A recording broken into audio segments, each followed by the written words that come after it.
Right, so if we could just do this interview and then pick a kid and then let's head to the pub. I could do with a drink, okay? Testing, 1, 2, 1, 2. Okay, cool. You ready? Right, I'm in Holland at an orphanage, actually, and joined by Henkka from the band Children of Bodom. He's helping me pick out a child to adopt. Thank you very much, sir.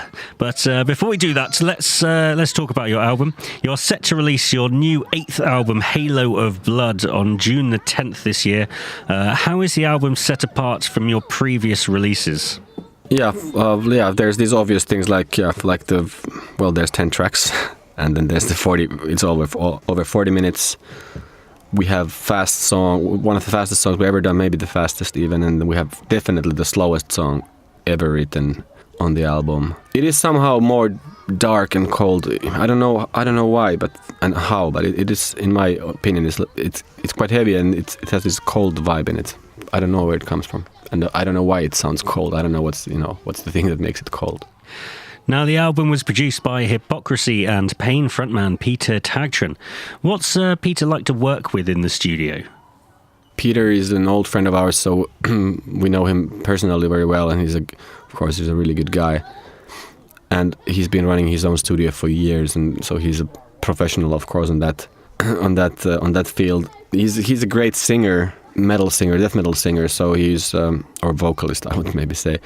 So it's important to have him in the studio advising Alexi how to use his voice. So on this record he was only hired for doing the vocals. So actually all the music was written and recorded before he even came to the studio, and then he just focused on recording the vocals and producing Alex's vocals. Excellent.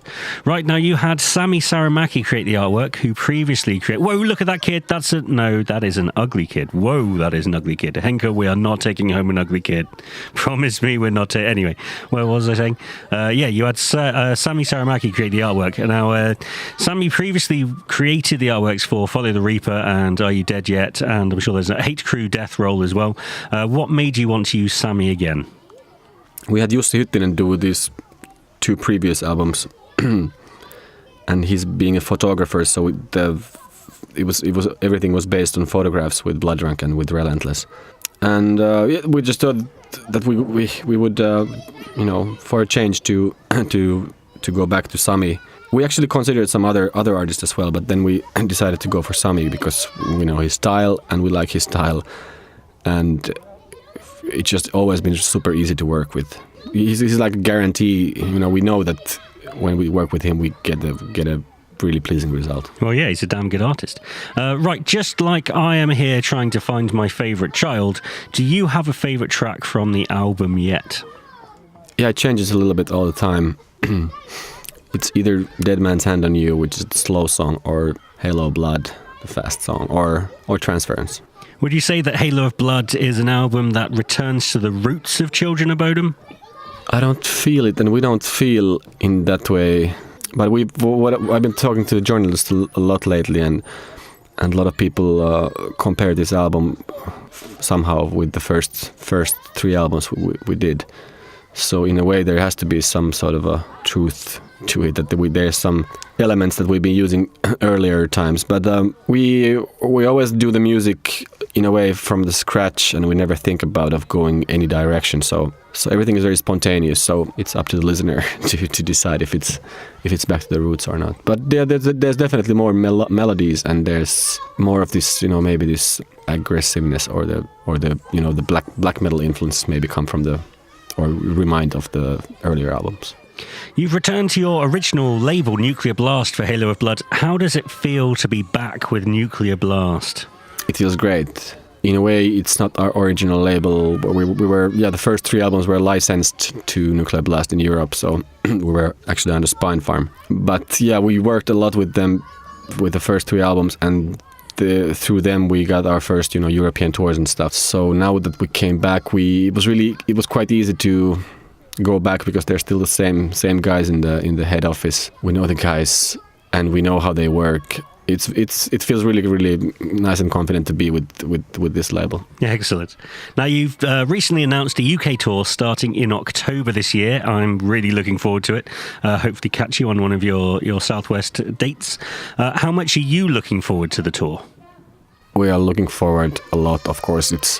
Touring is one of the most important things for us, and playing shows live is very what Children of Bodom really thinks is the most important thing. And it's been a while since the last shows, and now in June the album's going to come out, so we're going to start touring, and finally in September, October, November going to do the full headline 9-week European tour, also coming to UK. Yeah, well, it certainly seems like quite a while since you were here, especially doing a full tour.